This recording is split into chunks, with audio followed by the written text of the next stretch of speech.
Sir பாலிவுட்டுக்கே வந்து தனுஷை எழுதி கொடுத்த மாதிரி தொடர்ந்து அங்கேயே தான் சுற்றிக்கிட்டு இருக்காரு. இப்போ படமும் ரிலீஸ் ஆகி போயிட்டுருக்கு.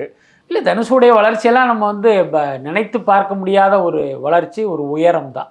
அது இப்போ என்னை போன்றவர்கள் தனுஷுடைய ஆரம்ப காலமே தெரியும். அந்த துள்ளுவதோ இளமை படத்தில் அவர் நடிச்சுட்டு அந்த பத்திரிகையாளர் காட்சி தேவி ஸ்ரீதேவின்னு ஒரு தியேட்டரில் நடக்குது, அங்கே வர்றாரு.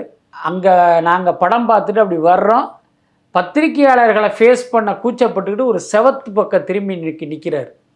என்னென்னா, இப்போ நம்ம ஹீரோன்னு சொன்னால் இவங்கெல்லாம் என்ன மாதிரி கிண்டல் பண்ணுவாங்களோ அப்படிங்கிற அந்த இதில் பார்த்திங்கன்னா எங்களையெல்லாம் ஃபேஸ் பண்ண பயந்துக்கிட்டுங்கிற ஒரு வார்த்தையை விட பார்த்திங்கன்னா ஒரு கூச்சப்பட்டுக்கிட்டு செவத்தை நோக்கி அப்படி திரும்பிக்கிட்டு இருந்தார்.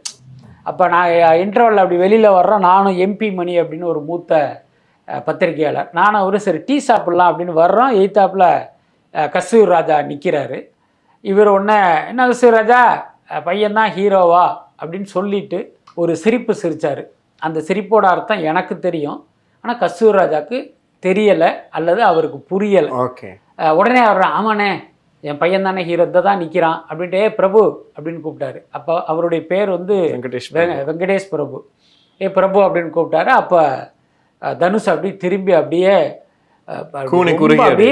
தயங்கி அப்படி நின்னார். எங்கள் வான்னு கூப்பிட்டுட்டு என்னையை வந்து கஸ்தூரி ராஜாவுக்கு பெரிய அளவில் பழக்கம் இல்லை, அதனால் அவர்கிட்ட வந்து அவரை அப்படியே இன்ட்ரடியூஸ் பண்ணி விட்டார்.